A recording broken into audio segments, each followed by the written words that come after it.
이게 지금 여기서 갈래 특성이 좀 개념 문제가 아마 한 문제, 두 문제 정도 나올 거거든요. 너네 만약에 그 지난 시험이랑 그 비슷하게 간다고 치면. 그래서 지금 보시면 이게 포인트는 이해를 하기 조금 쉬우려면은 뭘 떠올리면 되냐? 소설의 특징이랑 비교를 조금 하면은 할만해요.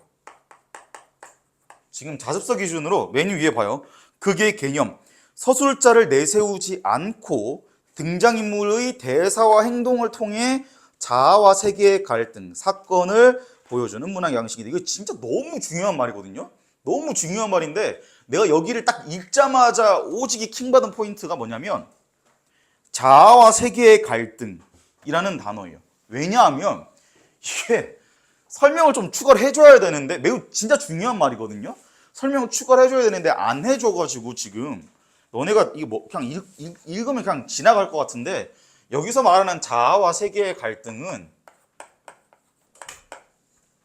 그러니까 너네가 앞으로 읽을 모든 이 현대 산문들에서 다 포함되는 거거든요. 수필을 제외하면. 그러니까 자아가 있고 세계가 있으면 이 두 가지가 서로 쌈박질하는 걸 보여주는 게 모든 소설의 공통점이라는 거야. 모든 문학, 산문 문학의 공통점이야. 이 말인 즉슨 뭔 소리냐? 니네가 생판 처음 보는 산문을 보더라도 이거에 집중해서 보면 내용 파악하기 훨씬 쉬워지겠죠. 근데 중요한 거는 여기서 자아는요, 주인공 얘기하는 게 아닙니다. 특정 인물을 대상으로 했을 때야. 그러니까 기준점이 달라질 수 있다라는 거지. 그러니까 예를 들어서 우리 맨 처음에 했던 돌다리 기억납니까? 돌다리. 거기서 아들내미는 아빠한테 얘기하죠. 우리 집 팔고 밭 팔아가지고 병원 짓자. 나 지금 돈 이거 건물 필요하다 이러는 거고. 아빠는 뭐라고 그래요? 함부로 그 우리 추억이 깃들어 있는 집이랑 밭을 어떻게 파냐 이거였거든요. 그럼 아들 입장에서는 그러니까 아들을 자아라고 생각을 하면 얘가 갈등하는 건 누구예요? 아버지예요. 그러니까 그 세계에 아버지도 포함인 거야. 내가 몇 번 얘기했죠? 문학에서 얘기하는 문학 개념에서 얘기하는 단어가 니네들이 알고 있는 일상적 단어랑 다르다니까 의미가. 그래서 여기서 세계는 다른 인물들 포함인 거야. 이건 매우 중요하니까 들으면서 어디다 적어놓으세요. 들으면서가 아니고 이따가 그 듣고 나서 어디 써놓으세요. 아시겠죠? 그래서 특정 인물과 세계와의 갈등인 거예요. 그러면 아들내미 기준에서는 아버지가 세계인 거죠. 갈등하는. 그럼 아버지 입장에서는 아버지를 자아로 보면 그렇죠. 아들이랑 그리고 아들 제외하고도 땅이나 집을 그 도구적 가치로 여기는, 그러니까 팔아서 돈 벌 이 대상으로만 여기는 사람들인 거죠. 그러니까 이제 집이나 땅에 대해서 뭐 거기에 대한 진심이 담긴 이 그 가치를 부여하는 게 아니라 그냥 그거의 도구적 가치만 보는 거죠. 이거 팔아서 내가 돈 벌어야지. 이거 팔아서 뭐 내가 이거 다른 사람한테 팔아가지고 이거 뭐 투자해야지. 이런 거 얘기하는 거예요. 그럼 거기서 세계는 그 사람들 플러스 아들인 거고 거기서 자는 아버지인 거겠죠. 그래서 극뿐만 아니라 소설에서도요 이게 그냥 똑같이 적용된다고 보면 돼. 그래서 어떤 인물이랑 나머지들이 어떻게 대립하나를 위주로 보면은 훨씬 이해하기 쉬워요. 그래서 여기서도 우리가 하겠지만 동주를 자아로 놨을 때 대립하는 각은 누군가? 그럼 1번 측도 있을 것이고 여기 나오는 그 몽규도 있겠죠. 그럼 이 두 가지가 세계 대립을 갖고 있는 세계이긴 한데 두 개가 다른 거잖아요. 그럼 어떻게 다른가? 이런 게 당연히 문제에 나오는 거죠. 그래서 이거를 기억하세요가 아니라 이런 게 출제될 수밖에 없다라는 얘기를 하는 거예요. 아시겠죠? 그래서 포인트를 얘기해 준 거예요. 어떻게 읽어야 되나? 그래서 여기 자아와 세계의 갈등은 매우 중요합니다. 밑줄 치시고 별표하신 다음에 소설과 극 갈래의 본질이나 다름없는 거야. 뭐 프린트는 아마 없을 수도 있어요, 소리나. 자습서에만 있어가지고 아마 있으면은 그 맨 앞 페이지나 바로 뒷 페이지에 있을 거예요. 그래서 자아와 세계의 갈등을 주제로 한다라는 거는 둘 다 공통되는 말이에요, 얘는. 극도 그렇고요, 소설도 그래요. 근데 차이점은 있어요. 서술자에 대해서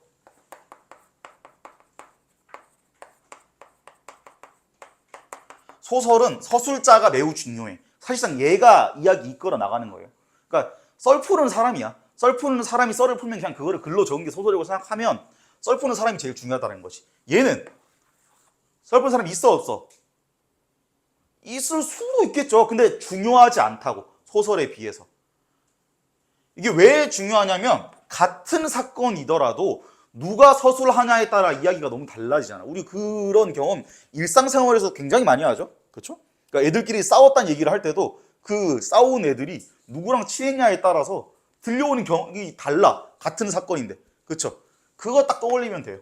근데 얘는 서술자를 내세우는 게 아니야. 뭘 내세우냐? 여기 있는데 대사와 행동이야. 대사와 행동.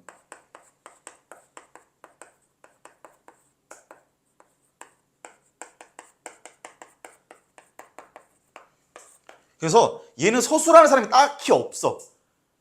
그래서 대사랑 행동으로 알아내야 돼요. 뭘? 이걸.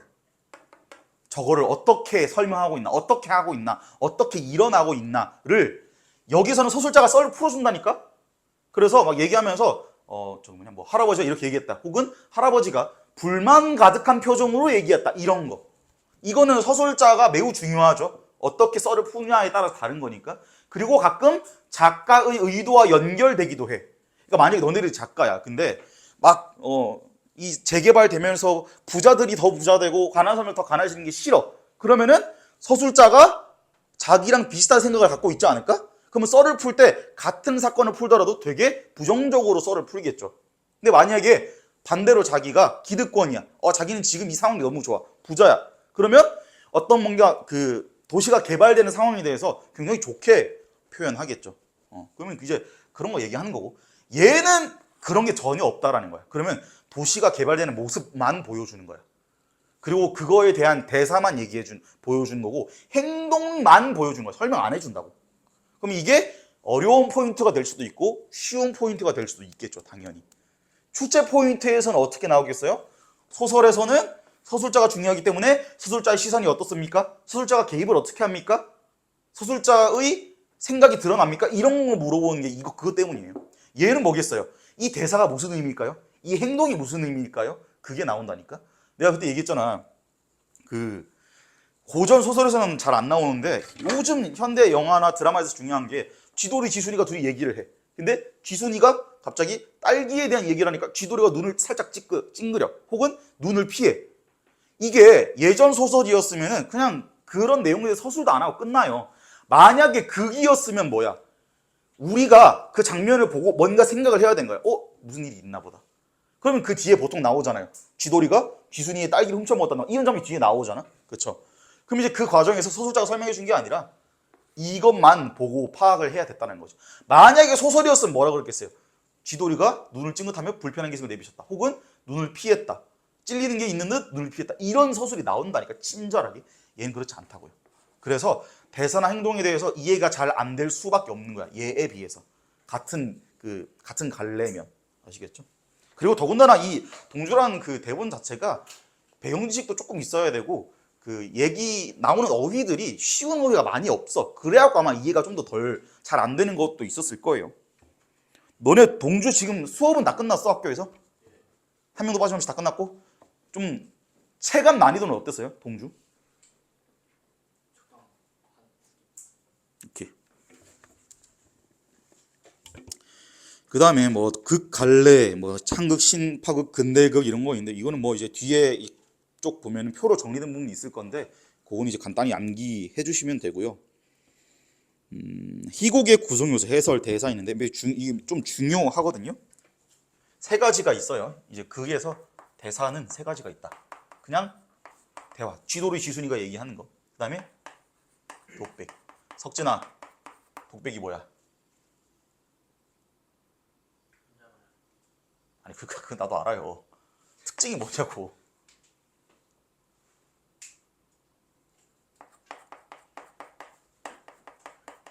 이게 차이점이 뭐야? 두 개. 차이점이 뭐야? 어.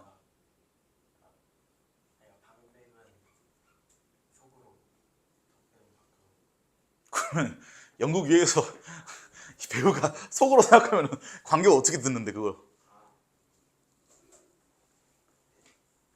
독백은 그러니까 둘 다 배우가 읊조리는 건 여기는 배우가 대사를 치는 건 맞는데 대사를 치되 지 혼잣말을 그냥 크게 하는 거예요. 근데 그러니까 보통은 만약에 소설이면 그냥 생각으로 처리될 부분을 대사를 치는 거야. 왜? 보여줘야 된다니까? 그래서 대사 치는 거예요. 방백은요, 관객한테는 들리는 걸로 약속을 하는 거야. 그러니까 독백은 진짜 말 그대로 혼잣말인 거야. 소리 내사는 혼잣말인 거고, 방백은 얘한테 관객한테는 들리는 걸로 약속한 거야. 그러니까 저기 위에 있는 다른 배우한테는 안 들리는 거예요. 오케이? 그러니까 약속한 범위가 다른 거야. 독백은 그냥 지 혼자만 얘기를 하는 거야. 근데 방백은 지 혼자 얘기하는데 관객한테까지는 들리는 걸로 약속을 한 거야. 다른 배우한테 안 들리는 건 둘 다 매한가지야. 둘 다 안 들리는 거야. 둘 다. 그래서 독백 관백 차이는 듣는 사람이 독백은 약속을 할 때 이제 안 들리는 걸로 친다인 거고 방백은 관객들한테만 들리는 걸로 친다라는 거야. 그래서 관객들한테 말을 거는 경우가 있어요. 관객들한테 말을 거는 경우가 방백일까요, 그러면?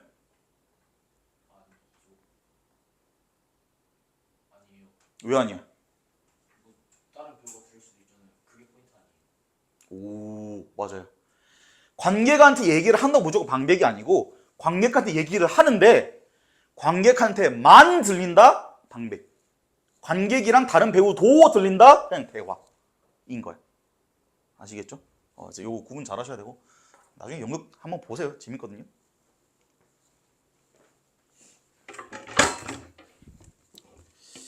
그 다음에 너네 학교에서 시나리오 용어들 다 설명해 주셨니? 시나리오 용어요? 어. 시나리오 여기 씬 넘버, 숏, 오버랩, 페이드 인, 페이드 아웃, 클로즈업, 내레이션 이런 거. 딱히 안 했는데요. 쟤는 했다는데? 했어요. 전 안 했는데요. 너 얼마나 학교에서 말을 안 들었으면 학교 수업 잘 듣는데 아니야.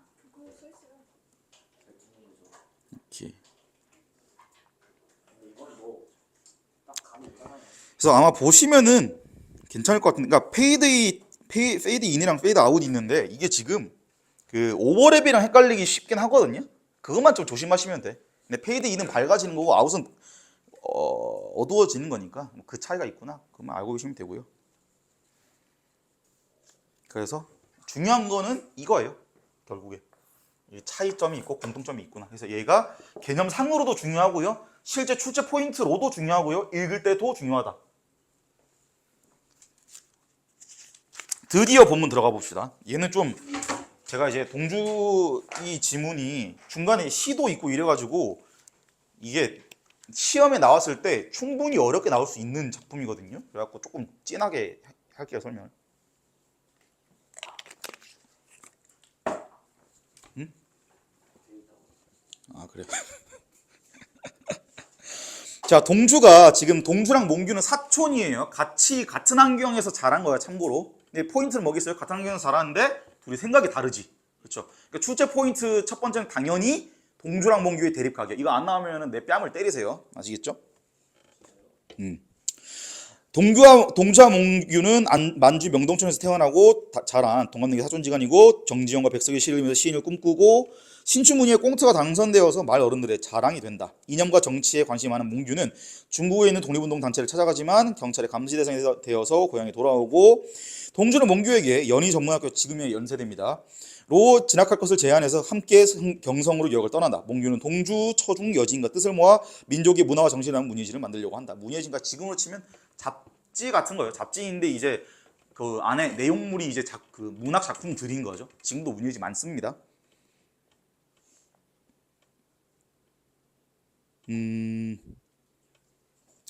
감상주의자로 만드는 건 문학이 아니야 이러거든요. 지금 이 대사 중에 여기 밑줄 끄시고요. 매우 중요합니다. 별표 치세요. 사실상 이 인물의 성격을 드러내는 거예요. 나약한 감상주의자로 만드는 건 인민을 나약한 감상주의자로 만드는 건 문학이 아니야 라는 거. 두 번째 대사요. 두 번째 대사요. 예. 그러니까 이게 사실상 이 몽규를 거의 이제 뒤에 중량 나오기 전까지 한 줄로 요약할 수 있는 대사예요. 그래서 중요한 거는 이제 그 전에 내 수업을 열심히 듣는 사람은 눈치를 챘을 수도 있는데 밑줄 끄란 포인트가 소설에서는 거의 대부분 서술자의 얘기에서 내가 보통 밑줄을 끄라고 해요. 보통 거기에 정보가 많이 담겨 있거든요. 근데 여기서는 대사에만 정보가 많이 담겨 있는 거예요. 그래서 중요한 대사, 중요한 행동들이 있을 때 그냥 슥 보고 아 대사 치는구나, 행동 치는구나 하고 넘어갔다간 중요한 대사나 행동 그냥 넘어갈 수도 있습니다. 그래서 가능하면 읽으면서 이 대사나 행동이 그렇게 중요해 보이지 않더라도 의미를 한번 생각은 해봐야 돼. 왜 이랬을까를 생각은 해봐야 돼. 왜냐면은 설명 안 해준다니까? 이거 보고 니네들 알아내야 돼요. 아시겠죠? 이게 소설과 그 극갈래의 차이점이기 때문에 저거 비집고 들어가는 문제 무조건 나온다.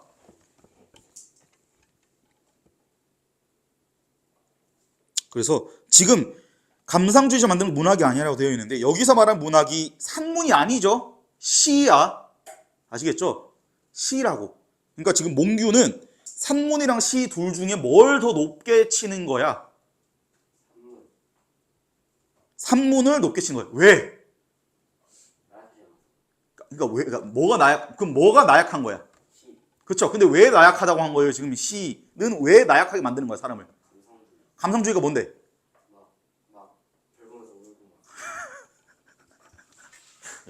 맞아, 맞는데요. 그러니까 감상에 젖는다, 그러니까 감성적이 되면은 사람이 약해진다라는 기본 생각이 이제 전제 깔려 있는 거죠. 서정 갈래와 서사 갈래가 있잖아. 차이가 뭔데? 서사는 서가 풀어낸다라는 뜻이라니까. 사건을 풀어내는 거야. 서사는. 서정은 정서를 풀어내는 거야. 시는 정서를 풀어내는 문학이에요. 그러면은 시를 많이 읽은 사람은 감정에 예민해지겠죠. 그러면 몽규의 입장에서는 그런 사람들은 뭐야? 약한 거야. 그런 사람들은. 그렇죠? 그래서 동규가 지금 시를 싫어하는 이유랑 산문을 높게 평가하는 이유 매우 중요해요. 사실상 이 대사 하나 이해하면 몽규란 캐릭터 다 이해했다고 봐도 과언이 아닙니다. 산문을 좋아하는 이유는 뭐예요? 강해서가 아니고 강해서도 맞는데 그러니까 자기 생각을 펼치기 밑줄 끄세요. 여기서 말하는 자기 생각이 뭐야? 그러니까 이게 문학을 예술의 한 갈래로서 이해를 한다 치면 예술이 그냥 그 예술로서 그냥 예쁜 걸 즐기세요 하는 관점이 있을 거고 예술을 통해서 사람들한테 뭔가를 전달하고 싶어 하는 관점이 있겠죠. 둘 중에 뭐야 얘는 지금?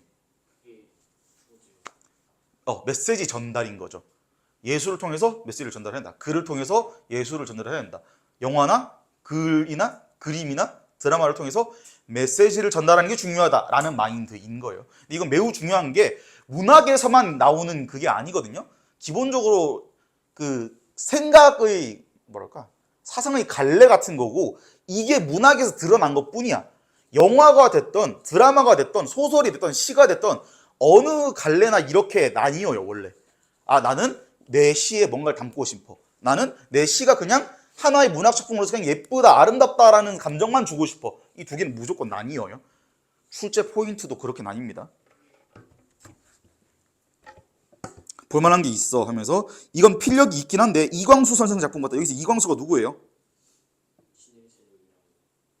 이광수 선생이 소설가거든요.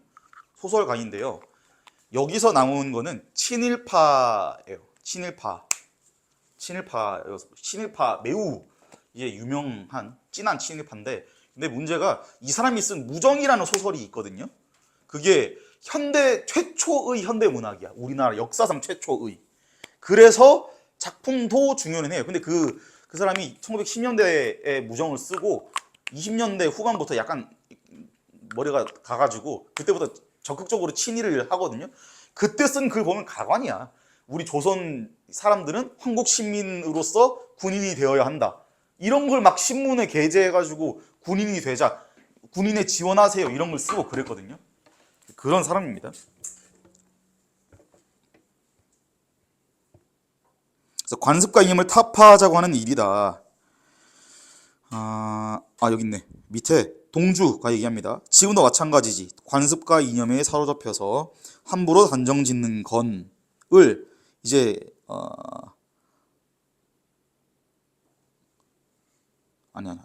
위에 이거 하고 설명하고 갈게요.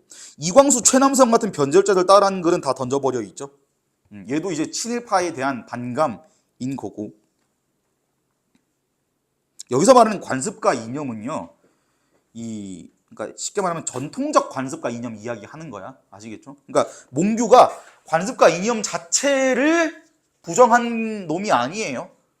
왜냐면 앞에 나오잖아. 얘는 정치랑 이념에 관심이 있는 애라니까.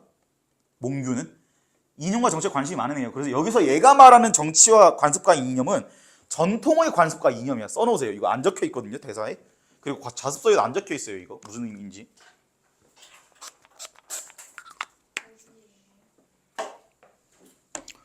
이상한 분위기에 긴장하는 친구들 바로 위에. 씬 넘버 33.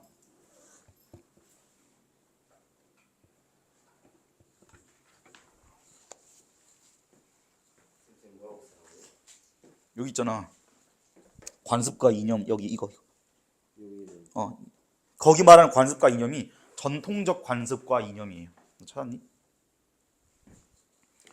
그래서 관습과 이념 자체를 부정한 게 아니야. 자체를 부정한 사람들은 따로 있어요. 그때.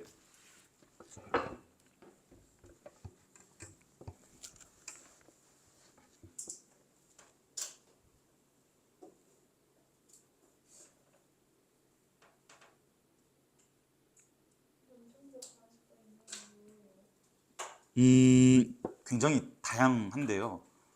여기서 이야기하는 거는 규제 이런 거 생각하면 될 것 같아요. 그리고 일제도 당연히 전통적 관습과 이념에 해당되는 거죠. 여기서 얘기하는 건.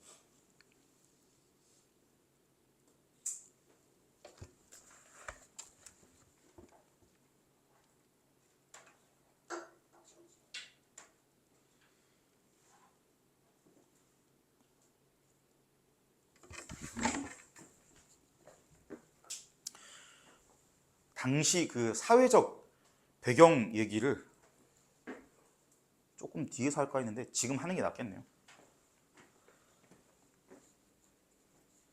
이제 이때 이 뭐랄까 우리가 흔히 얘기하는 헤게모니라고 부르는데 쉽게 말하면 트렌드였던 사상은 이때 이전의 사상은 계몽주의, 합리주의, 이성주의예요.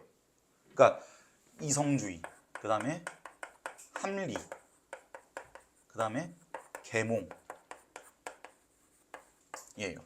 그러니까 이성과 합리는 말 그대로 뭐냐면 우리 이제 가끔 독서 지문 읽을 때 칸트 얘기 나오지 않습니까? 그렇죠? 그러니까 칸트가 시작한 거야. 그러니까 시작했다고 하면 거기서 비롯된 거예요. 그러니까 칸트 사상에서 비롯된 건데, 이성과 합리가 엄청 좋은 거네? 라는 생각이 이때 처음 이제 메인 이 아이디어로 자리 잡은 거야. 사람들의 머릿속에. 그러니까 예를 들면 이런 거죠. 야, 너 굉장히 이성적으로 판단할 줄 아는구나. 이거 칭찬이야? 아니면 욕이야? 칭찬. 너 굉장히 이성적이네. 칭찬이야? 욕이야? 칭찬. 둘 다. 너 굉장히 감성적이네. 칭찬이야? 욕이야? 칭찬. 자, 칭찬에 가까운 것 같다. 손 들어봐. 이성적이다라는 말. 내리고. 욕에 가까운 것 같다. 손 들어봐. 오케이, 내리고. 자, 이성적으로 생각해야겠다. 냉정하게 판단해야겠다. 라는 그 대사를 치거나 그게 되게 중요한 것처럼 여겨지는 미디어도 많고 그렇게 여겨지는 사람도 많거든요. 그 시작이 이거예요. 이성과 합리가 매우 중요한 거구나. 라는 생각을 한 게. 그러면은 이게, 그러니까 왜냐면 이제 그거예요. 이제 덧셈을 하는데 틀리지가 않을 수 있어. 뺄셈을 하는데 틀리지가 않을 수 있어. 사과를 떨어뜨렸는데 떨어지는 이유를 설명할 수 있어. 매우 명확하게. 그래서 그때 실제로 칸트랑 뉴턴 두 개의 이 이론이 나올 때가 시기가 같거든요. 그러고 이게 사람들한테 싹 유행이 퍼진 거야. 간지난다. 칸트 사상 간지난다. 뉴턴 간지난다. 행성이 빙글빙글 돌아가는 행성이래. 저기 뭐냐. 사과가 떨어지는 거를 저렇게 설명할 수 있다니. 수학 공식으로 설명할 수 있다니. 왜? 반박하기 힘들거든. 의견이 갈리지 않아요. 이 말인 즉슨 정답이야. 그게 정답인 것처럼 느껴지는 거야. 이성과 합리로 뭔가 결과물을 냈다라는 건. 자, 그러면 니네가 만약에 정답을 알았어. 이 세 개에 대한 정답을 알았어. 그 다음에 무슨 생각이 들까? 뭘 하고 싶을까? 니네가 다른 애들은 다 정답을 모르는데 니 혼자 알고 있다고 답을. 뭐 하고 싶어요? 왜 전파하고 싶어? 그렇죠. 일단 아는 척도 해야 되고, 두 번째, 그게 정답이니까 이걸 알려주는 게 더 세상에서 나은 일 아닙니까? 그게 계몽이야. 왜? 당대 이성과 합리가 중요하다라는 생각은 대부분 누가 제일 처음 했겠어요? 당연히 지식인이지. 원래 공부하는 사람들이 했겠죠. 그렇죠? 과학자라고 하면 안 됩니다. 그때는 과학이 따로 없었어요. 아시겠죠? 그러니까 학자들이겠죠. 이거 이성적으로 생각하는 거, 논리적으로 생각하는 거 매우 중요한 것 같은데? 이 생각을 처음 하게 되고, 그럼 이제 퍼뜨리는 거죠. 사람들한테. 일반 사람들한테, 농민들한테, 평민들. 야, 우리 이성적으로 생각해야 돼. 이게 계몽이야. 깨운다는 거야. 사람들을. 이 계몽이거든요. 그럼 봐, 이제. 이게 어디로 갈까요? 이걸로 가는 거야. 여기서 생각 들어야죠. 쌤 좀 뜬금없어 보이는데요? 개소리 하지 마세요. 구라치지 마세요. 이 생각 들어야죠. 어떻게 연결되는 걸까? 저거랑 앞에 이성관이랑 제국주의랑 뭔 연관성이 있는 거야? 이성적인 애들이 제일 최고에 서가지고 나 지배해야 된다. 그렇죠. 내가 그때 설명했잖아. 아마 너네 둘은 들었을걸? 분명히 왜 처음 듣는 표정을.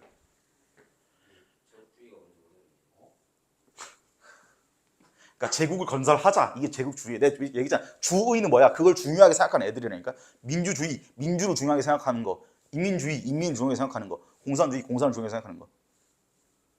주의해라. 그래서 제국주의는 그러니까 제국을 건설하자는 건데 이게 논리가 합리화가 돼야 될 거 아니야. 맹분이 있어야 될 거 아이가. 맹분이. 그렇죠? 그냥 가가지고 사람 점령한 미친놈이잖아요. 그거는 전쟁광이잖아. 욕먹을 거 아니야. 다른 나라에서. 그렇죠? 러시아랑 우크라이나 전쟁 처음 났을 때 우리 러시아 보고 뭐라 그랬어요? 좀 미친놈이라 했죠. 푸틴 보고 또라이라고 했죠. 그렇죠? 당연히 그러면은 맹분이 필요하다고. 맹분이. 그 맹분이 이거였어요. 그러니까 지금 쟤네를 점령해서 개이득을 취하고 싶어. 근데 마침 뭐야? 우리는 정답을 알고 쟤네 모르네? 쟤네 미개하네? 개발되지 않았다고. 미개하네? 그럼 우리가 아프리카 가서 쟤네 도와주자. 정답을 알려주자. 근데 너네 정답 모르네? 그러면 정답을 알고 있는 우리가 잠깐 힘을 빌려줄게. 이러고 시작한 거야. 이러고. 그게 제국주의예요. 그러니까 이제 거기에 이제 당시 강대국들이 참가를 했던 거고 일본도 거기에 이제 포함이 되는 거죠. 근데 그러다가 이제 이게 쉽게 말하면 전통적인 이 형식 혹은 무슨 뭐 이성과 합리 그리고 플러스 이 형식을 중요시하는 것, 규격을 중요시하는 것, 규칙을 중요시하는 것 이런 게 있었던 거거든요. 왜? 규칙은 뭐야? 우리가 머리를 굴려서 논리적으로 정한 거야. 그럼 이건 당연히 지켜야 되는 거. 이거 이렇게 되는 거지. 그럼 이제 이거를 타파를 해야겠다라는 생각이 왜 들었을까? 여기서 이게 지금 메인이었다니까요. 이 이성과 합리가 메인이에요. 심지어 하물며 지금도 우리는 야 이성적으로 생각해라는 얘기를 하루에도 몇 번씩 들을 거 아니야. 특히 내가 니네들한테 거의 가스라이팅 하듯이 이성적으로 생각해, 논리적으로 생각해야 된다. 그냥 감으로 표현했는데 이게 왜 하는 거잖아. 왜 그러는 거냐고. 그만큼 이게 중요한 게 좋은 점이 있다라는 거거든요. 그럼 이게 여기서 반발하는 반발심이 왜 나왔겠냐 이거죠. 1910년도에 무슨 일이 있었어요? 1910년도에요? 1910년이요? 1910년도에 무슨 일이 있었냐고. 1910년이요? 일제강점기 있었어. 아니 그러니까 전 세계적으로. 세계 2차 대전? 이 아닌가? 1차. 39년이 2차 대전이에요. 세계 1차 대전이 일어난 거야. 그러니까 사람들이 알았어요. 뭔가 잘못됐다. 왜? 우리는 분명히 답을 알고 있고 이성적이고 합리적으로 이득이 되는 쪽으로 효율적인 측면으로 무언가를 하려고 했는데 자동차, 포드 자동차 그때 나온 거예요. 이전에. 그렇게 하려고 했는데 분명히 맞는 줄 알았어. 근데 전쟁 나가서 꽝 터지니까 사람이 너무 많이 죽은 거야. 그쵸? 여기서 약간 뭔가 잘못됐다. 이게 지금 분명히 저게 정답인 줄 알고 저게 가장 옳은 건 줄 알고 저게 진리인 줄 알았는데 뭔가 잘못됐다라는 게 이때 나온 거예요. 사람들 너무 많이 죽었거든. 오케이? 그러면 이때부터 나오는 게 뭐다? 모더니즘. 모더니즘이 이때 나온 거예요. 모더니즘이 번역은 현대로 하는데요. 지금이 아니다. 너네 현대소설 1910년대, 20년대, 30년대 쓰는데 그게 지금이에요? 그게 100년 전인데 거의? 지금? 아니죠. 모던은요. 그러니까 현대는 일상에서 쓰이는 현대는 컨템포러리잖아. 영어로 하면. 근데 그게 이제 지금 당장의 의미는 컨템포러리라는 말로 쓰는 거고 사상에서는 문학에서는 여기서 말한 모던은 지금 현대를 얘기하는 게 아니고요. 전통을 깨자라는 그 얘기, 그 기점 이후의 생각들을 모더니즘이라고 하는 거야. 그래서 현대를 언제부터 현대라고 치냐? 그러니까 철학이나 문학에서는 이때 기점이에요. 전통을 깨자라는 생각 그때부터 모던이야. 10년대부터 모던 아니고요. 20년대부터 아니고요. 30년대 아니고 전통을 깨자라는 생각 그때부터라고. 그때부터. 그러면은 전통을 깨야 되니까 형식, 규칙, 규격 버려보자 이러는 거야. 형식, 규칙, 규격 깨는 시 뭐가 있어요? 니네 저번에 시험 범위였잖아. 그러니까 예를 들면 산수나무? 아니 뭐 발치공도 뭐 따지고 보면 맞긴 하는데요. 저번 시험 보는 이상 이상한 이상의 거울 기억납니까? 거울이요? 아 너네 그 프린트 있지 않았나? 그거 아니에요? 니네 간쓰기에서 풀었던 거 그막 띄어쓰기 안에 나온 시 있잖아요. 그게 뭐예요? 그런 게 있어요. 띄어쓰기 안에 놓은 시가 있다고. 소설가 구보시의 일일처럼 대사가 없는 문장 그 소설이 있다고요. 그게 이제 뭐 하는 거야? 형식 깬 거예요. 규칙 깬 거라. 규격 깬 거라고. 왜? 이거에만 치중한 게 아니라 진짜로 우리가 이 감각되는 거를 느껴보자 한 거예요. 그래서 형식 깬 거고. 그럼 그게 이제 이상인 거고. 반대로 추가로 이게 형식을 깨자인 거지. 다다이즘이라거든요. 파괴라고 쓸까요? 파괴 쓰면 다다이즘 쓰죠. 파괴라고 하면 너무 교육 안 좋잖아요. 다다이즘이라고 그래. 다다이즘. 초현실주의. 니네 교과서 나오는 건 초현실주의. 근데 추가로 두 가지 갈래가 하나가 더 있는데 회화주의. 회화가 뭐야? 말하는 거예요. 회화. 왜요? 그것도 맞긴 하는데요. 여기 말하는 회화는 그 회화가 아니. 맥락상 그림 얘기하는 거예요. 왜? 봐. 전통을 깨려고 하는 거야. 형식과 규칙을 깨고 규격을 깬다고. 이성 깨는 이성 반대 뭔데? 감성이야. 그러면 감각, 감성, 정서를 중요시하는 거예요. 감정 이런 거 중요시하는 거라고. 그래서 현대 시들 중에서 감각적 표현 되게 자주 나오죠. 시각적 이미지, 촉각적 이미지, 무슨 공감각적 이미지 이런 거 되게 자주 나오잖아요. 그리고 그림 그리듯이 이렇게 서술을 하는 시들 얘기하는 거야. 왜? 감각과 정서와 감정이 중요하니까. 회화주의라고 얘기하고요. 이제 여기서 이제 낭만주의도 나오는 거야. 뒤에 나옵니다, 여기. 낭만주의. 감상적인 것. 그게 여기서 나오는 거예요. 아시겠죠? 그러니까 이게 이거 좋은 건 줄 알았는데 아니네. 사람 오지게 죽고 그러니까 이제 반대로 해보자. 깨보자. 혹은 이성이 중요했으니까 감성을 좀 중요시 해보자. 인 걸로 되는 거고 그게 지금까지 쭉 이어지는 거예요. 그래서 니네 만흥 배울 때 감각적 이미지 나오거나 박시봉 배울 때 감각적 이미지 나오면 써놓잖아. 그쵸? 계절적 이미지 고전소설에서 나오면 쓰죠. 왜 쓰는 거야? 감각이거든요. 그쵸? 단풍, 눈 이런 거 나오면 쓰라고 하잖아. 그 왜 쓰라고 하냐면 고전 시가를 쓸 때 작가들이 그걸 중요시 한 게 아니고요. 니네 교과서 만드는 사람들이 이거에 영향을 받았을 거 아니야. 그래서 쓰라는 거예요. 감각적 이미지에 대해서. 자습서에도 그래서 그게 중요하게 나오는 거거든요.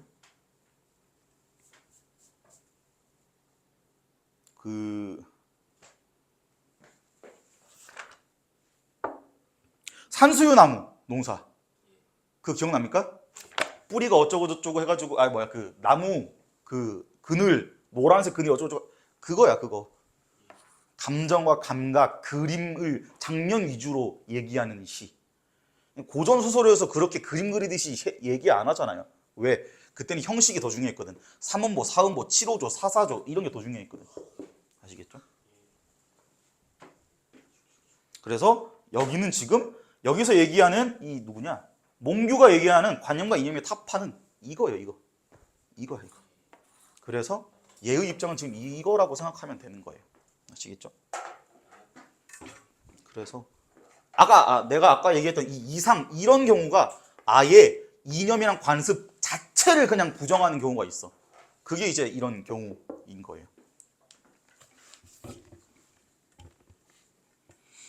그래서 지금 보시면 문학을 도구로밖에 보지 않는 사람들 눈에 그렇게 보이는 거지 찾아보세요. 대사가 지금 어디 있냐면 아까 관습 타파에서 한 7개, 7줄 밑에 있거든요. 문학을 도구로밖에 보지 않는 사람들. 문학을 동주 대사 중에 문학을 도구로밖에 보지 않는 사람들 눈에 그렇게 보이는 거지라는 게 있어. 다 찾았습니까? 이게 무슨 의미입니까? 저런 사람들이 그렇게 생각한다. 아니 그러니까 그건 나도 알겠는데 몽규를 비판하는 거잖아. 왜? 얘는 산문시가 시보다 좋다고 했죠. 왜? 그치. 메시지를 전달할 수 있거든. 그래서 더 좋게 여긴 거야. 그러면 동주는 그걸 비판하는 거야. 왜 비판하는 거야? 아니 뭐 어떤 논리로 비판하는 거야? 도구로 보면 안 된다라는 거야.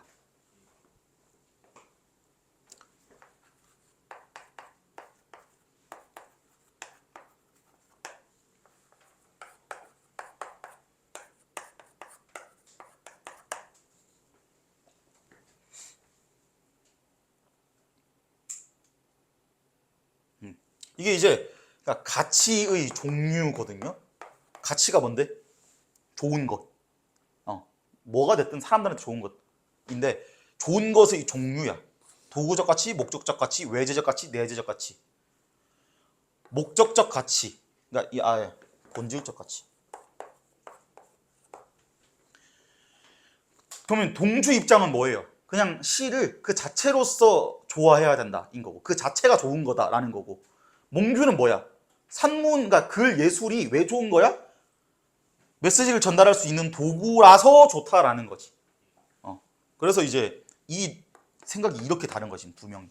같은 문학을 가지고 판단하는데 이렇게 다르게 판단하는 거예요, 지금. 얘는 좋은 도구라서 좋은 거야. 얘는 목적 자체, 그러니까 그거 자체로서 좋은 거야. 인 거죠. 그래서 최근에는 그러니까 우리가 보통 이제 직관적으로 느끼기에는 얘를 조금 더 좋게 쳐주는 편이에요. 그러니까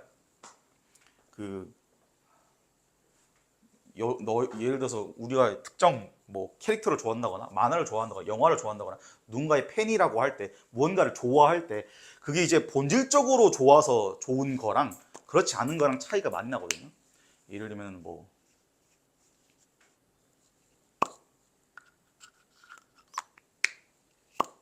게임하는 게 좋다라고 하면 게임하는 그 과정 자체가 재미가 있다라는 거는 그 목적으로서 좋아하는 거예요. 내재적으로 좋아하는 거야. 왜 내재야? 게임 안에 좋은 게 들어있는 거야. 본질, 왜 본질이야? 그게 좋음이야. 내가 좋아하는 그게 게임을 가지고 있는 본질이라는 거죠. 근데 도구는 뭐예요? 내가 게임을 왜 좋아하는 거야? 나 성취감 때문에 좋아하는 거야. 그건 뭐야? 성취감을 느끼기 위한 도구인 거죠. 성취감은 게임 안에 있는 거야? 밖에 있는 거죠. 왜? 게임을 하고 나서 결과가 성취감을 갖다 주는 거잖아요. 그래서 특징은 뭐예요? 일시적인 거죠. 그렇죠. 왜? 만약에 성취감이 게임을 좋아하는 이유야. 그러면 예를 들어서 상상으로 주사기에다가 성취감 200ml를 넣고 얘한테 주입을 해. 그럼 게임 하겠어요? 안 하는 거지. 그래서 얘를 조금 더 좋게 치는 거예요. 아시겠죠? 그래서 이게 좀 이해하기가 어려울 것 같더라고. 읽으면서 니네가. 그래서 지금 가치관 대립이 이렇게 나타나는 거예요. 그래서 오른쪽 위에 봐요. 자습서 계신 오른쪽 위에입니다. 윤동주의 문학관, 송몽규의 문학관. 이게 윤동주 문학관과 송몽규 문학관 그 기념관이 어디 있냐를 설명하는 거죠? 그 뭐야? 문학의 가치관이에요. 작품을 관습과 이념에 사로잡아서 평가해서는 안 되고 마음속에 진실을 드러내야 온전하게 힘을 내서 세상을 바꿀 수 있다. 그래서 목적을 위한 수단이 되어서는 안 된다라는 게 윤동주 입장이고요. 자기 생각을 펼치기에는 산문이 좋고 시는 사람을 감상주의자로 만들고 작가와 작품을 별개로 평가할 수 없다. 그래서 문학은 잘못된 관습과 이념을 타파하는 도구다라고 해서 문학을 좋아하는 거죠. 그래서 기본적인 가치관이 다른 거예요. 그래서 여러분들 이제 이유 없이 싫은 놈이 있으면은 혹시나 내가 그 놈이랑 가치관이 달라서 싫은 게 아닌가라는 생각을 해보세요. 아시겠죠? 그래서 내가 이게 하지 않았나? 돈 얘기도 하지 않았나요? 우리가 돈을 왜 버는 거야? 잘 살려고. 돈이 어디 있어요? 왼쪽이야, 오른쪽이야? 왼쪽인가? 왼쪽인가? 소련아, 돈을 우리가 왜 벌어요? 그렇죠? 돈으로 맛있는 걸 먹던가, 차를 사던가, 집을 사던가, 행복감을 살 수 있는 걸 기대하고 있는 거죠. 그럼 돈은 왼쪽이야, 오른쪽이야? 왼쪽인 거야. 그러니까 돈이 좋아라는 거는 왜 좋은 거예요? 그걸로 뭔가를 살 수 있으니까 좋은 거예요. 그럼 만약에 돈이 아니더라도 내가 무언가 행복감을 느낄 수 있으면 돈의 가치는 그 사람한테는 필요 없어지는 거겠죠. 그래서 이런 게 있다. 그래서 돈은 기본적으로 가치가 있는 게 아니잖아요. 그게 그 숫자 적혀 있는 종이잖아요. 돈을 많이 벌어야 되는 거는 저것 때문입니다. 아시겠죠? 도구적 가치 때문. 근데 뭐 돈 많이 벌어야 돼요. 돈 많은 게 없대요. 아시겠죠, 중요나?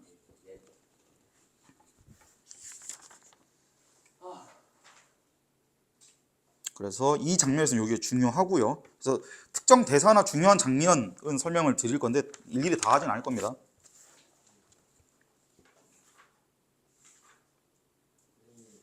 왜? 여기 그 별의 방 나오잖아요. 네. 이 시를 아예 내진 않을까요? 그러니까 낼 수도 있을 것 같아요, 내 생각에. 내겠죠? 아니, 그러니까 보기로는 나오겠죠, 당연히. 그냥 아예 이 시를 딱 주는 거죠. 시만? 네, 시 주어가지고 이 시에서 어떤 게 오르나. 근데 막그 수업 때 그렇게까지 자세하게 그거 안 근데 너네 프린트나 너네 쌤이 수업할 때 어떻게 얘기를 했나 그게 좀 더 중요할 것 같은데. 근데 그게 나올 수는 있어. 가능성은 있는데요. 니네 그 전 바로 직전 시험 경향성을 생각해 봤을 때는 굳이 그렇게 무리해서 안 낼 것 같은데. 오히려 는 이번에 문법에서 좀 토 나올 것 같은데.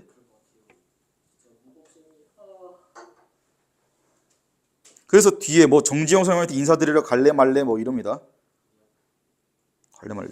갈래 말래.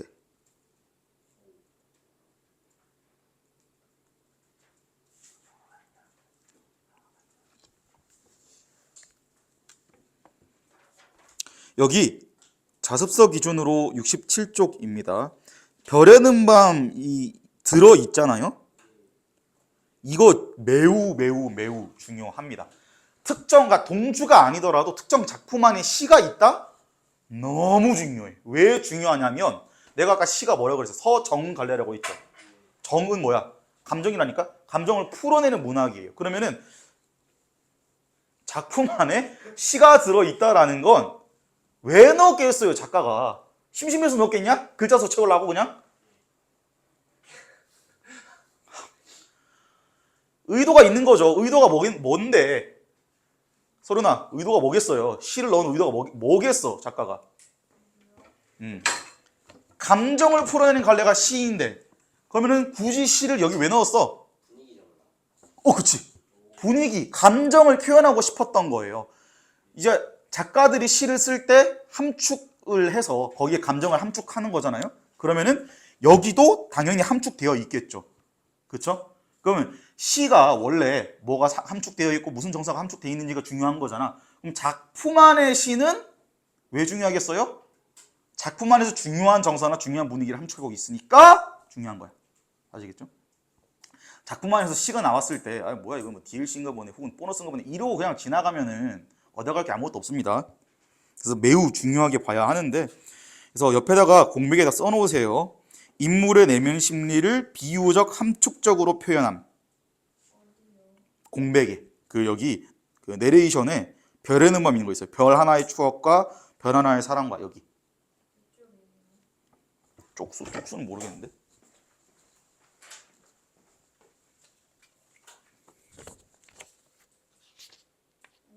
여기 있네. 그러니까 그거는 낼 수도 있거든요. 근데 그러니까 출제하기 쉽냐 어렵냐는 매우 쉬운 파트긴 해. 근데 시험 니네 학교 경향을 봤을 때는 굳이 낼 것 같진 않아요. 니네 학교에서 수업 때 이거 중요하게 안 다뤘다며. 비유적 함축적으로 내면 심리 표현. 인물의 내면 심리 표현. 어디에요? 여기 유치원이야? 근데 C가 67조에 C가 안 나와 있는데. 아 66쪽.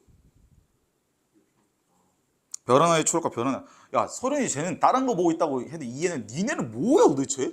같은 거 보고 있는데 왜? 67조의 시간 있잖아요. 아 유시 왼쪽에 보면 되잖아. 고개 이렇게 돌리면 되잖아요. 고개 돌리는 거 알려줘야 돼? 경추 3번? 뭐라 적어요? 아씨 말 개 많네 진짜. 인물의 내면 심리와 인물의 내면 심리를 비유적 함축적으로 표현함. 시에 나와요. 시 옆에다가 동주 목소리잖아요. 그리고 동주의 내면 심리를 함축적으로 표현하는 거예요. 인물의 내면 심리하고 뭐예요? 이문의 내면 심리와 상황을 비유적 함축적으로 표현함. 그러니까 이게 지금 동주 입장에서는 감정을 표현을 하고 있는 거죠. 여러분들도 감정이 몰아칠 때 시를 하나 써오세요. 아시겠죠? 서정적 감흥 그리고 낭만적 분위기라고 쓰세요. 네. 서정적 감흥, 낭만적 분위기.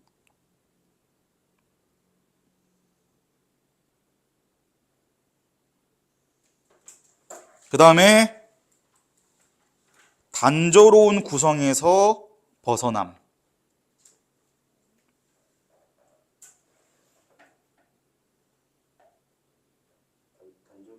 단조로운 구성에서 벗어남.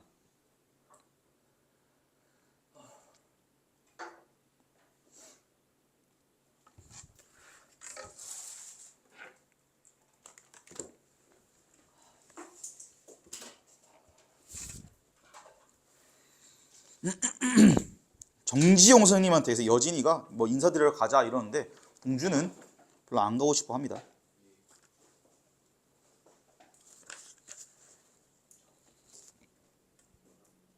그 다음에 여기 매우 중요한 포인트가 있는데 하숙방 씬 넘버 35 찾으세요.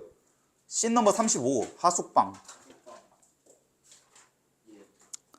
여기 보면은 내레이션이 씬 넘버 35랑 36에 걸쳐 있어요. 개 중요해요 진짜로. 자 이거 봐봐. 35번 보면 하숙방이거든요. 장소가. 여진이 왜 보여줬어? 하면서 어쩌고저쩌고 하니까 여자한테 통화를 싫으니까 여진이가 뭐래? 읽고 나면 쓸쓸해진다고. 통했네. 내레이션. 따는 밤을 새워 우는 벌레는 부끄러운 이름을 슬퍼하는 까닭입니다. 이러고 씬 넘버 36으로 넘어가죠. 걸쳐 있는 거야. 아직 시가 안 끝났어. 그쵸? 근데 그러나 겨울이 지나고 나의 별에도 봄이 오면 무덤 위에 파란 잔디가 피어나듯이 내 이름자 묻힌 언덕 위에도 자랑처럼 풀이 무성할 계외다. 이렇게 되어 있어요. 자, 시는 이어지는데 시간적 배경, 공간적 배경이 그대로죠? 변했죠. 그쵸? 이게 중요하다고. 이게 중요하다고.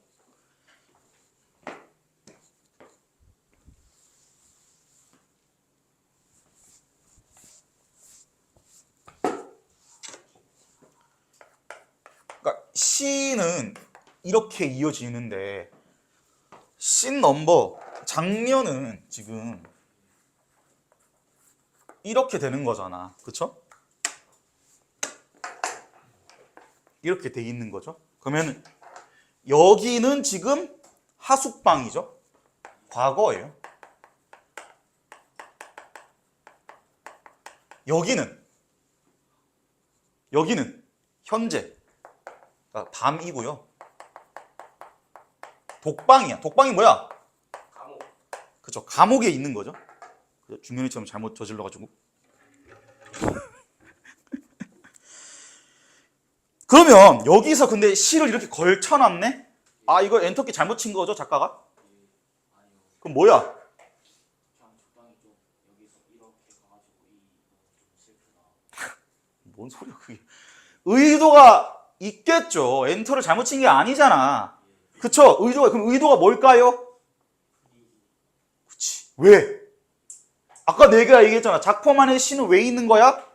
정서, 분위기, 내면 심리 이런 거 표현하기 위해서거든요. 근데 시간이랑 공간이 바뀌었는데 같은 시를 읽고 있다는 건 뭐야? 이거 연결해주고 싶었던 거야. 아시겠죠? 매우 매우 중요한 포인트고 당연히 시험에서 당연히 나올 아주 자주 출제되는 포인트입니다. 그래서 시간과 공간이 바뀌었지만 사고, 감정은 연결해주고 싶었던 거예요. 그래서 감정은 어떻게 연결되느냐는 당연히 여기 시 내용 보시면 아실 수 있을 거고 사고, 생각, 여기서 생각은 어떻게 연결된 거예요? 이때 좋았던 시절을 여기서 이제 회상을 하는 거죠. 그렇죠? 그래서 여기 나오잖아요. 밑에 이 자습서 보시면 그러니까 동주가 여진이랑의 이 썸 타던 이 아리따운 추억을 회상하고 있다라는 거를 나타내기 위함이고요. 근데 씬 넘버 36이 독방이죠. 독방에서 그 좋은 시절을 상상하고 있는 거야. 대조적이죠. 드라마틱하죠. 그게 작가의 의도인 거예요.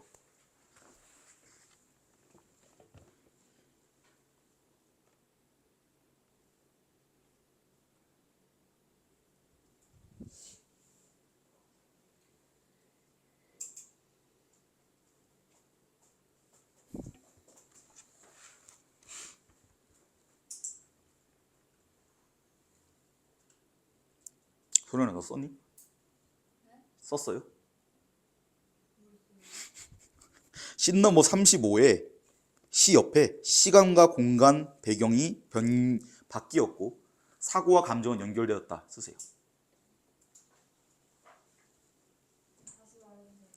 시공간적 배경이 바뀌었고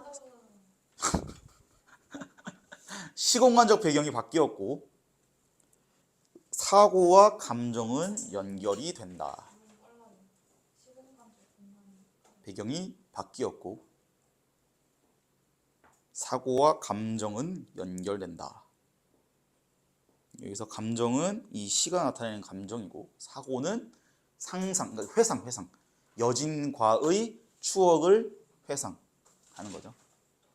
여러분 그치. 사고와 감정은 연결된다. 액시던트가 아니고요. 생각. 사고는 회상. 여진과의 추억 회상.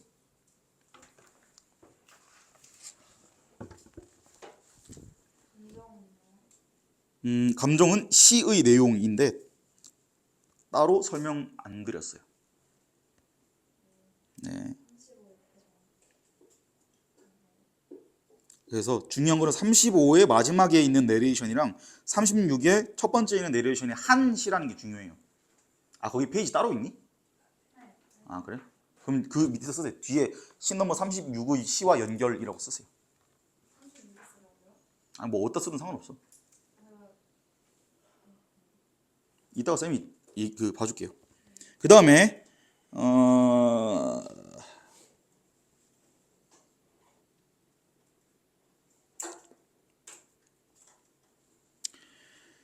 어디냐? 38, 씬 넘버 38 취조실에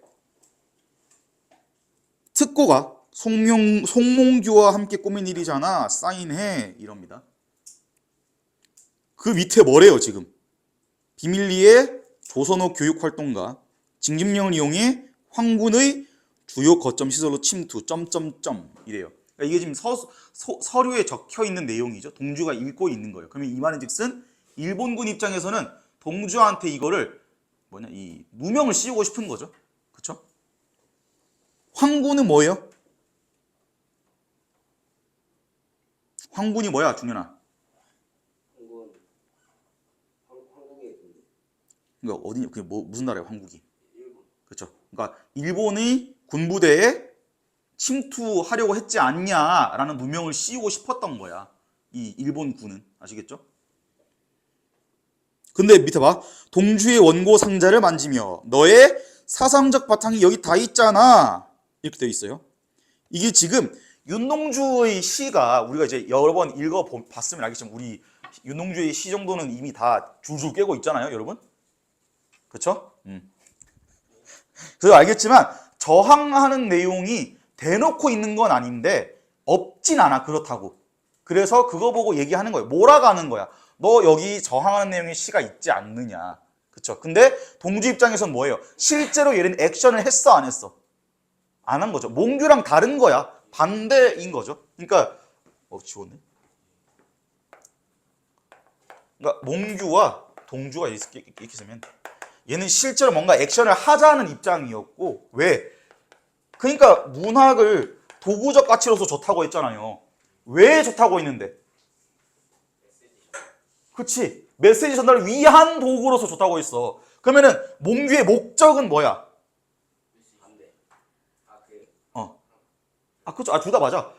문학 자체가 목적이 아니라 메시지 전달이 목적인 거죠. 그렇죠? 무슨 메시지? 그러니까 저항인 거죠.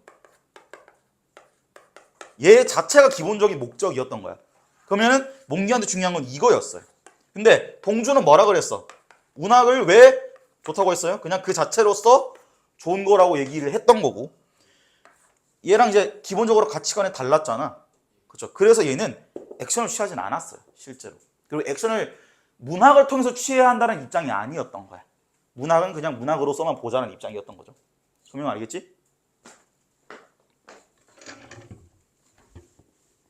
그 다음 밑에 보시면 너는 그저 송몽규의 리더십을 추종하는 문학 청년일 뿐이라는 건가? 몽규도 우리와 함께 문예지를 만드는 문학 청년일 뿐이야. 문예지가 누굽니까? 예지? 예지가 누구예요?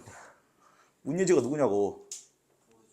뭘 모르죠? 내가 아까 설명했잖아. 잡지 같은 건데 안에 시나 소설 같은 게 실려 있는 거라고요.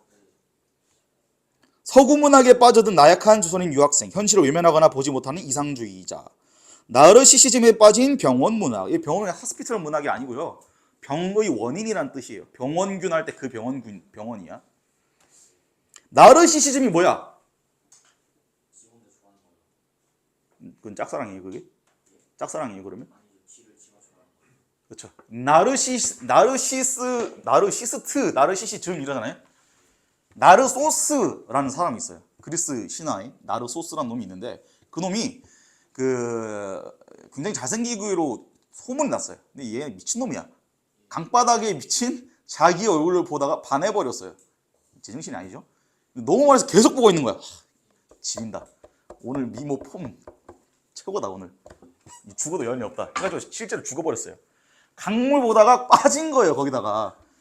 진짜로 빠진 거야. 이 새끼들 웃으라고 하는 줄. 진짜 빠진 거예요 거기다가. 그래서 죽어요. 그래서 걔가. 그래서 거기서 나온 거예요. 나르시스트가. 나르소스가 자기한테 너무 취해서 죽었거든요. 근데 여기서 그러니까 그러니까 자신을 이제 매우 중요하게 여기는 것. 자신을 매우 그러니까 이제 비정상적일 만큼 중요하게 여기는 것. 자뻑하는 것. 그거예요. 나르시시즘이. 몰랐던 사람 빨리 쓰세요. 뒤지기 싫으면. 너 썼어? 알고 있죠? 빨리 써. 빨리 쓰세요. 자신을 필요 이상으로 중요하게 생각하는 것. 그 그리스 가서 물어보세요. 저는 뭐 하루에 수백 번씩 매일 아침이 고비입니다. 예, 매일 아침 세수할 때 눈 감고 해요. 그래서 동물운동에 와 진짜 소리 내서 웃는 거 봐. 이거는 진짜 속으로 저 새끼 지랄한다. 이거 아니야 거의? 맞죠? 이 새끼는 뭐야? 너는 지금 국어 배울 때가 아니야. 너는 인간이 돼야 돼. 너는 성인이 아니라 지금 이성을 챙겨야 돼. 아니 전혀 그렇지 않아요. 그래서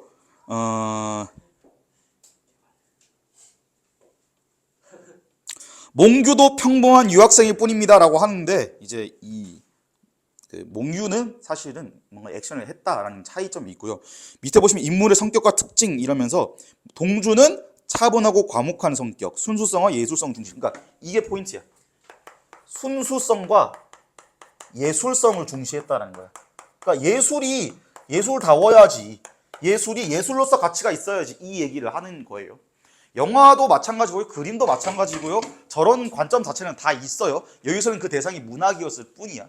아시겠죠? 그러니까 무슨 영화를 통해서 세상을 바꿔야 된다는 사람이 있을 거고 영화 자체가 하나의 예술품으로서 재미가 있어야 된다.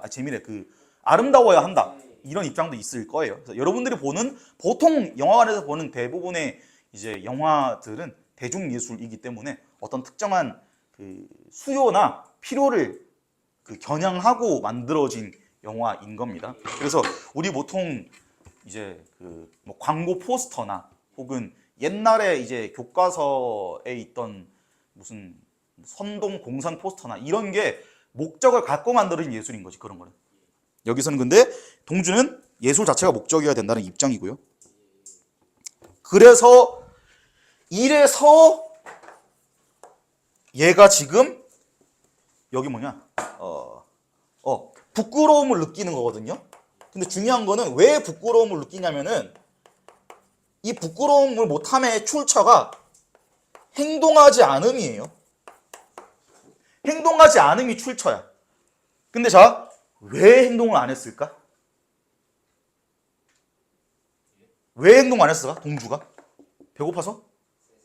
게임한다고? 봐. 동주는 문학을 그 자체로서 중요하다고 했어요. 순수함과 예술성을 강조한 거야. 그쵸? 근데 이 동주라는 이 인물의 메인, 이 핵심 정서 중에 하나는 부끄러움이거든요. 그 부끄러움은 행동하지 않은 것에 대한 부끄러움이야. 오케이? 왜 행동하지 않았냐고, 동주가. 왜 하기 싫으냐고. 게임한다고? 밥 먹는다고? 여기 무서워하는 장면이 나와요, 동주가? 무서워하는 거 아닌데요. 그냥 뭐지? 분하고 바보. 그게 될 수 있나? 뭐 여러 가지 해석이 가능하지만 이렇게 연결되는 거겠죠. 응? 왜요? 그럼 윤동주가 시를 쓸 때 무슨 생각으로 쓰겠어요? 아니, 이건 예술품이다. 순수한 감정을 담아야 된다. 아름다움을 담아야 된다는 생각으로 쓰겠죠. 그러면 동주한테 문학을 쓴다라는 건 저항을 하는 거야, 안 하는 거야? 아니라고. 그렇죠? 그러면은 얘는 자기가 지식인으로서, 연세대 나온 지식인으로서 아무것도 안 했다는 부끄러움이 그래서 오는 거예요. 왜? 자기가 생각하기에 문학을 쓰는 건 해야 할 행동이 아니거든. 근데 만약에 몽규와 같은 가치관을 갖고 있었으면 동주는 뭐 했겠어요? 글을 쓸 때 사람들을 바꿔야 한다. 저항 정신을 고취시키는 글을 썼겠죠. 그럼 그건 뭐야? 그건 행동을 한 거야. 그 가치관에서는. 그럼 부끄러움이 없겠죠. 근데 얘는 부끄러움이 있는 거예요. 왜? 자기가 하는 문화는 순수 예술이니까 일제강점기의 저항운동과 연관성이 없었던 거거든. 자기 가치관에는. 아시겠죠? 이거 이해해야 된다잉? 그냥 부끄러워했구나, 소심해서 행동 안 했구나, 이 지랄을 하면은 그거는 절대로 국자랄이 될 수 없는 거야, 중현아. 너가 제일 위험해요, 지금. 예? 저 제일 잘하는데요. 알았어요. 그래서 몽규는 활달하고 적극적이고 독립운동에 직접 참여를 하고 패기도 있고 행동을 지향했다. 그래서 얘는 액션을 했다. 액션을 했다라는 게 포인트고, 얘는 액션을 안 한 거죠. 자기가 생각하기엔.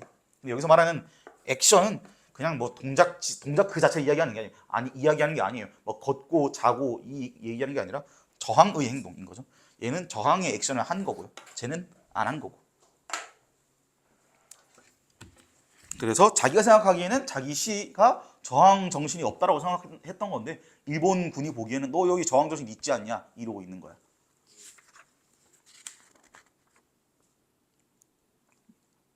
개 쩔지 않습니까, 여러분? 뭐 감성적으로 쫙 오지 않니? 아니 동인주 약간 좀 근데 왜 훌륭한 시인은 맞는데 조금 좀 짜쳐요. 미친. 자, 그래서 신 넘버 39 봅니다. 여기 중요한 게 나오는데요. 신 넘버 39의 세 번째 대사 몽규가 얘기합니다. 넌 모르는 편이 나아. 밑줄 그으셔 별표하세요. 자, 이게 지금 몽규가 동주는 아무것도 모르는 놈이라고 이제 굉장히 무시하는 거죠. 뭘 얘야. 아니에요? 보호하려는 행동이라고 적혀 있잖아. 니 잡서에.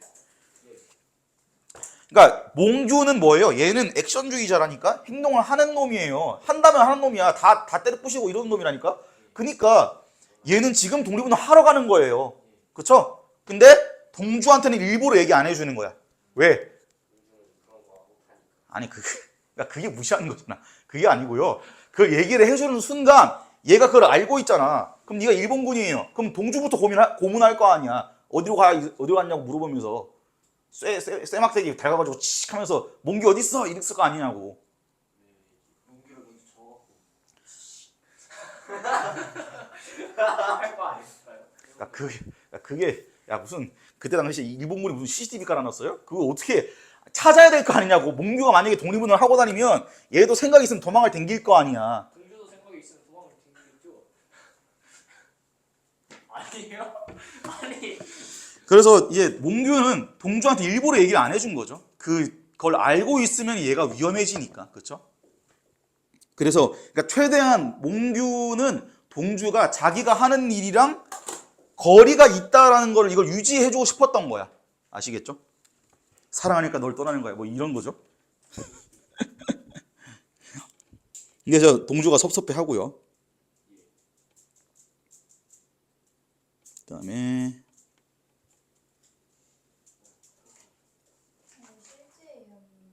실제 이야기를 바탕으로 한 거죠. 그리고 어느 정도는 실제를 굉장히 잘 반영한 편이에요. 이 각본은.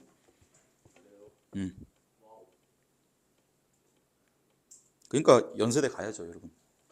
근데 너무 짜친다. 고려대 가는 사람이 있어요? 저도 안 가죠. 고려대 출신. 저도 안 간다고?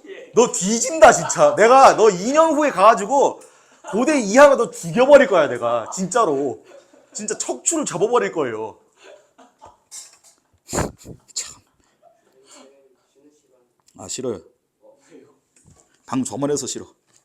그 다음에 이게 고려대?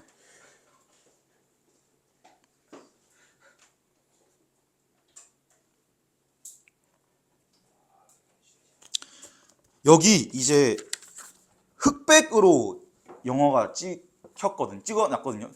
그 상영이 흑백으로 냈거든요. 이게 이제 왜 흑백으로 했을까요? 느낌 난다. 그러니까 느낌이 맞는데 그 느낌이 왜 어떻게 나냐고. 어떤 느낌이 나냐고. 옛날 느낌 플러스 감성도 맞는데요. 그림에서 색이 없으면 그 다음으로 집중하게 되는 부분이 뭐예요? 대사, 행동, 대사. 아니 그림에서라고 했잖아요. 내가 표정이 맞자. 그러니까 점선 면이 있잖아. 색을 안 칠했다는 건 뭐예요? 면이 없다라는 거잖아. 그 다음 집중할 게 뭐냐고. 선이잖아. 그래서 표정에 집중하게 되는 거예요. 빨리 써 밑에. 인물의 표정에 집중하게 한다 그러잖아요. 그러니까 색깔을 없애면 선이 더 잘 보일 거 아니야. 흑백이니까. 이 얼굴의 선이, 미간의 선이. 그냥 공백 아무 때나 쓰면 돼. 이거 전체가 흑백이에요. 그냥 영화가. 몰랐어요. 니네 자습서에서는 그냥 흑백 여기 있어. 자습서에는. 근데 밑줄만 끄면 돼요. 인물의 흑백의 단출한 색조에다가 인물의 표정이 집중하게 했다라고 쓰시고. 영어 다 그냥 그거예요? 흑백 다 전체가. 싹 다요? 진짜요? 뒤에 잠깐 컬러가 나온다고 하는데 나도 아직 영화를 안 봐서 모르겠어요. 니네 뭐해? 71조. 아니 그럼 나한테 어디다 써요? 아니 그냥 밑줄 끄면 돼. 니네는 밑줄 끄면 된다고. 줄을 어디다 떴는데요? 인물의 표정이 집중하게 된다고. 아니 그냥 밑줄 아니 그냥 써도 돼 글로. 니네 지금 밑줄 끌려고 하고 온 거야? 배우려고 온 거지? 흑백으로 찍었기 때문에 이 표정에 집중할 수 있다고. 왜? 선이 잘 보이니까 흑백이면.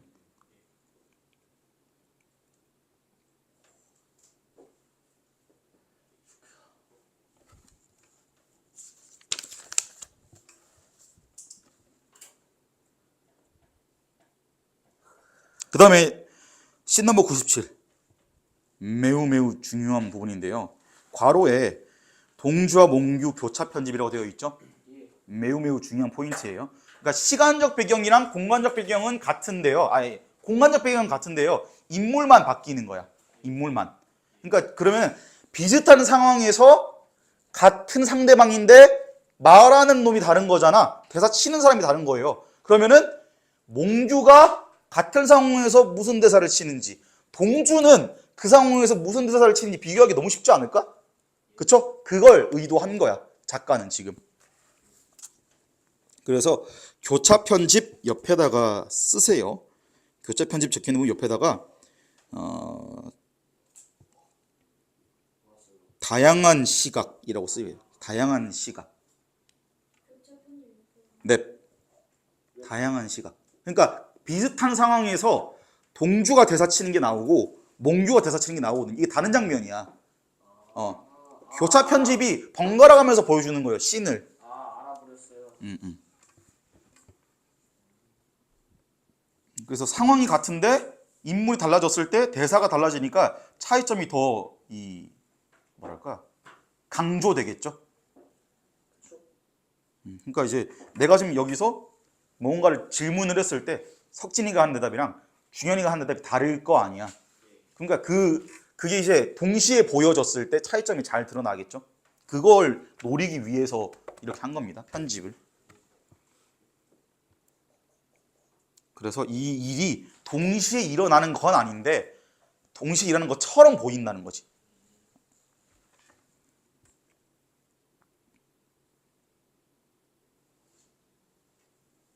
그래서 여기서 중요하다면 조금 이해하기 어려운 거는 일본군이 사인을 시키거든요. 동주랑 몽규한테.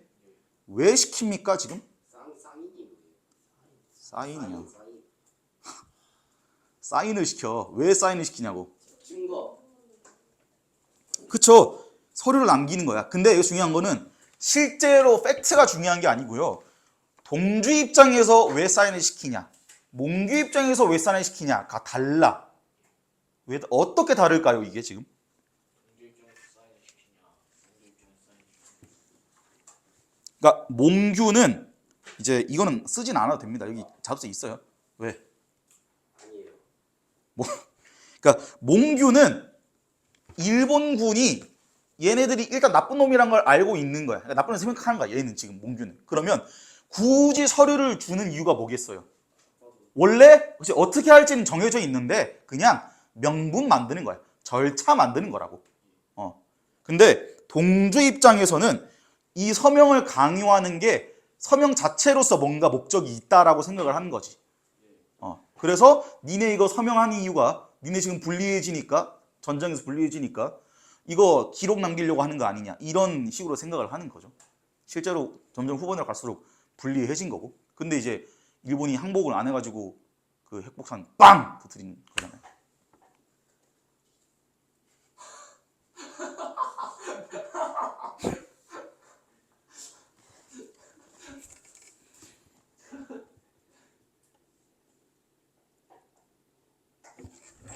그래서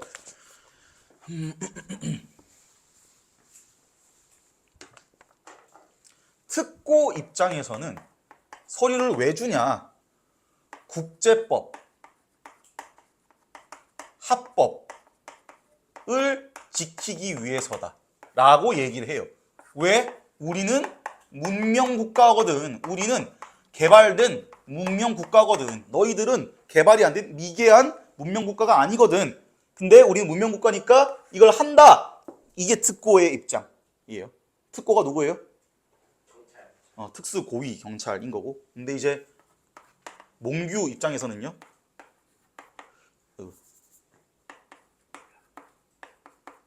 이건 일종의 흉내인 거야. 제가 얘기하는 건.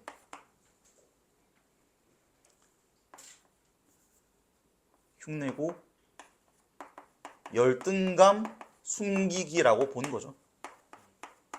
그러니까 이제 당시의 미국, 프랑스, 영국, 소련 이네들에 비해서 당연히 일본은 체급이 좀 딸리잖아요. 그러니까 니네 그 서양 잘 나가는 국가들 흉내 내가지고 열등감 숨기려는 거 아니냐. 이게 이제 몽규의 생각이었던 거죠. 니네 이렇게 서류 그 사인을 요구하고 서류 작업을 하려는 이유가. 그리고 명분과 절차에 의존하는 거예요. 일본 입장에서는. 이걸 일부러 만들려고 하는 거죠. 그 다음에 동주 입장에서. 써요. 아니, 이따 시간 줄게. 그 다음에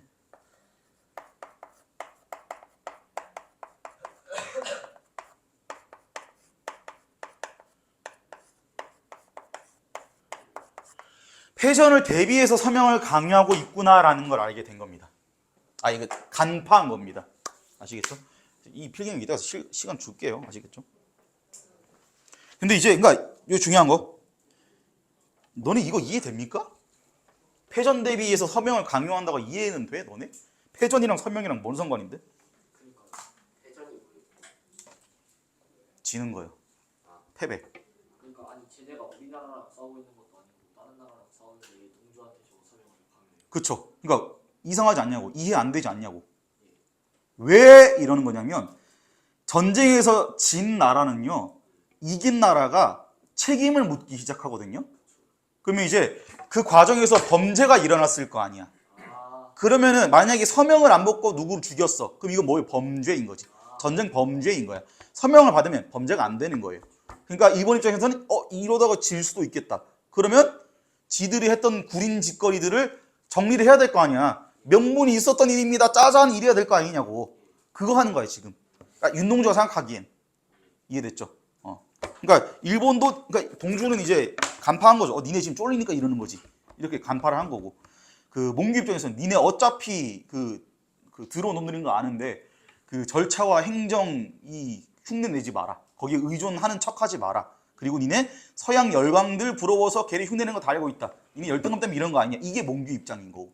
특권은 아니다. 우리 문명국가이기 때문에 우리는 절차와 국제법을 지키겠다라는 입장으로서 그렇게 하는 거죠.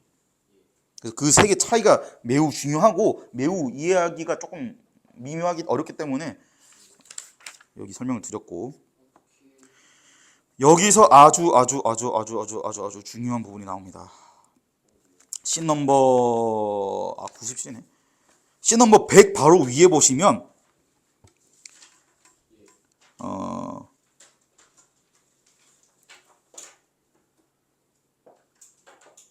몽규가 이어서 읽으며 괄호로 이어서 읽으며 비밀리에 조선어문학과 어쩌죠 이게 나오는지 여기 찾았니? 찾아봐. 몽규가 이어서 읽으며 비밀리에 조선어문학과 서적을 유통시키며. 찾았습니까? 이 마지막 문장이 내가 정말 그렇게 못해서 부끄러워서 서명을 한다 인 거예요. 이거 별표 치세요. 그러니까 둘 다 지금 같은 행동을 강요받은 거야. 근데 대처가 다른 거야. 대사도 다른 거야. 행동도 다르다고요. 매우 중요합니다. 왜? 소설에서는 서술자가 그 인물에 대한 썰을 풀어주지만 극에서는 대사와 행동으로 그 인물을 다 파악해야 돼. 근데 같은 조건에서 다른 행동과 다른 대사를 쳤다? 거기가 그 인물의 특성이 제일 잘 드러나는 부분이겠죠. 그럼 여기서 몽규가 사인한 이유가 뭐야? 나도 저렇게 하고 싶었는데 못했어 해가지고 상처.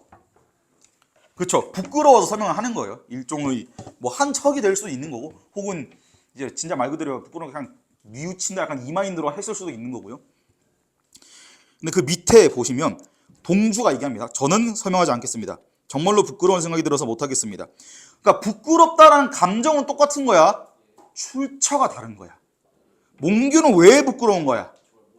그치. 그러니까 지금 어딨냐? 여기 있어. 얘는 행동을 해야 되는 놈이야. 그래서 몽규가 부끄러운 이유는 행동을 못한 거예요. 근데 동주가 부끄러운 이유는 뭐야? 나는 이러려고 한 게 아닌데. 여기 보시면 지금 이런 세상에서 시를 쓰길 바라고 시인이 되게 원했던 게 부끄럽다라는 거죠.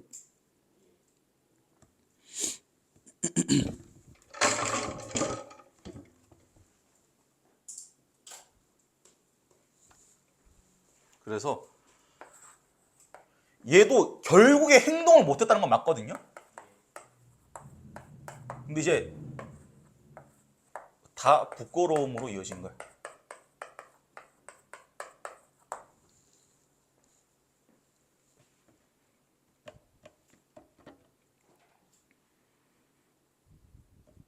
그래서 조금 다른 건데 몽규는 여기서 계획을 실행하지 못했다 가 이제 조금 더 디테일한 이유인 거고요. 동주는 시인이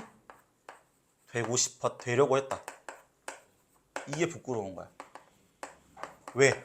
지금 현실이 시궁창이거든. 근데 나는 시인이 되려고 했다. 그러니까 이제 그게 부끄러운 거죠.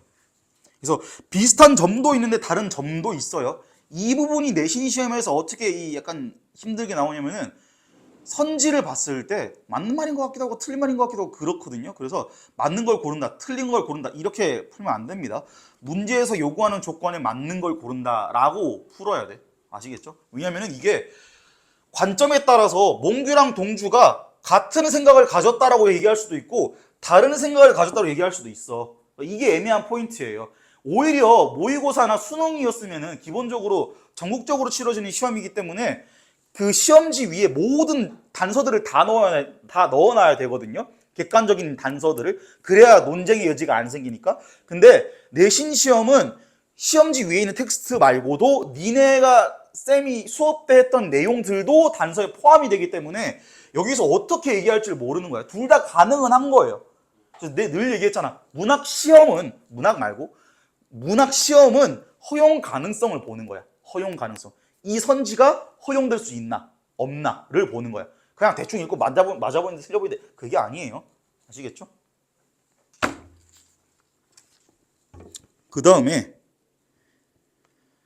면회실 뒤에 보시면 맨 마지막 부분 볼게요. 몽규가 이 면회실 마지막 부분 마지막 맞나? 면회실 마지막 부분 이 주사를 맞고 죽으면 시체를 대학 실험실로 가져가는데 그 전에 뼈 조각 하나도 이 땅에 남아있지 않게 해주세요. 이건 매우 중요한 대사죠. 왜 이 대사를 친 거겠어요? 이 말을 왜 했겠어요? 그렇죠. 진짜 내가 죽어서라도 여기 조금이라도 남아있기 싫다 이런 거죠. 그래서 이 당시에 이제 인체 실험했던 그걸 이제 반영한 장면이라고 생각하시면 됩니다. 일본인들이 그 한국인들이랑 일부 중국인들 데리고 이제 인체 실험했거든요. 그 장면이에요. 그 다음에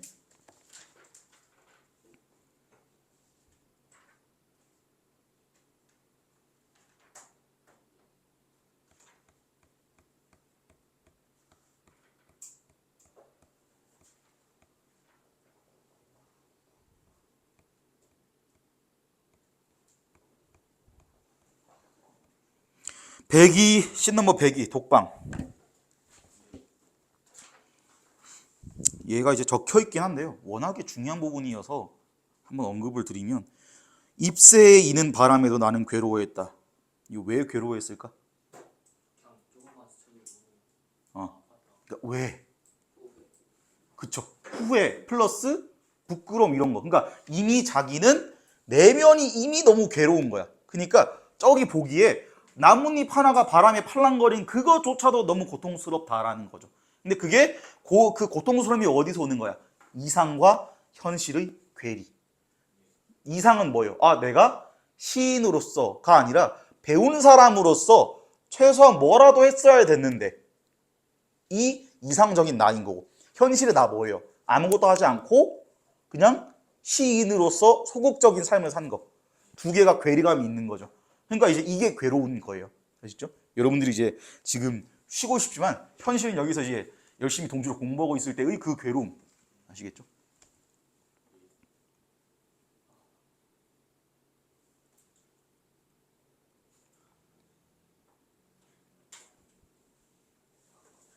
근데 시 내용 나올 것 같은데 니네 쌤이 수업 때 진하게 안 하신 건 알겠는데 이게 교과서랑 자습서에서 너무 디테일하게 설명을 되게 많이 해놨네.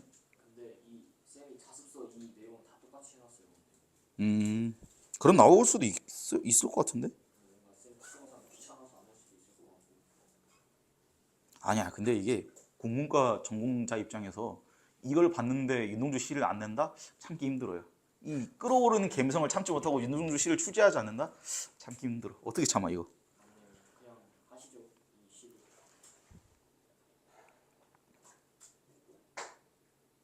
사실 그냥 어쨌든 그래서 이 마지막에 있는 시가 이 102쪽 시 넘버 102쪽부터 104쪽에 이르기까지 있는 이 시가 윤동주의 서시거든요. 근데 이게 지금 그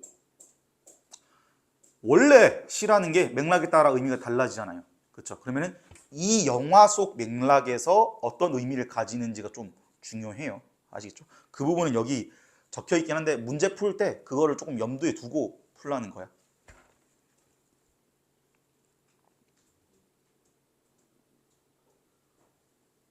그 다음에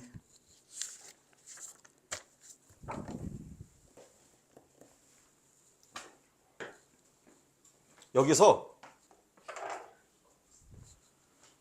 내러티브의 그 활용한 부분이 있거든요. 내러티브? 이 영화에서 주로 자주 나오는 말이고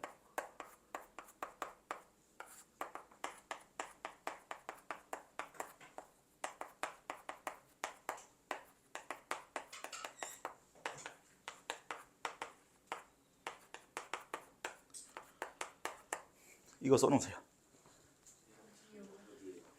아무 때나 공백에.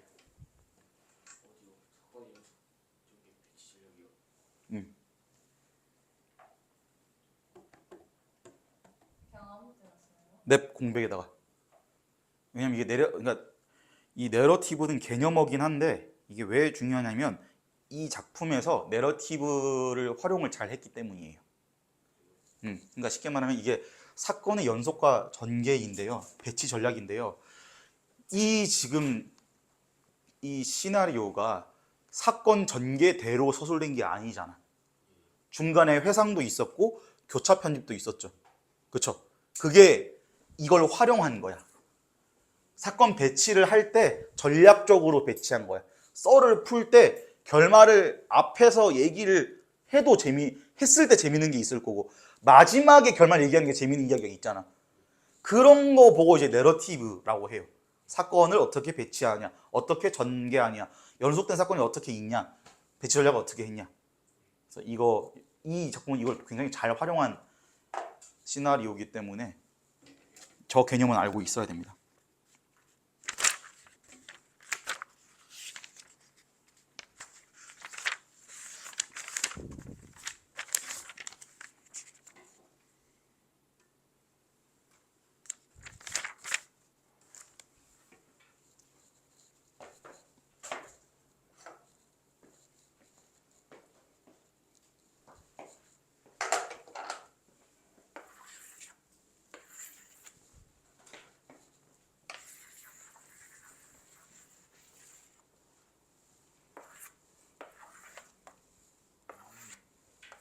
이거 지금 덩어리를 얘는 아까 썼는데고 이거랑 이거 두 개 있죠. 얘네 두 개는 그 앞에 그 특고한테 서명 요구 당하는 장면 있죠. 서명 요구 당하는 장면. 그 근처에 있는 공백 아무거나 쓰세요. 저 두 가지.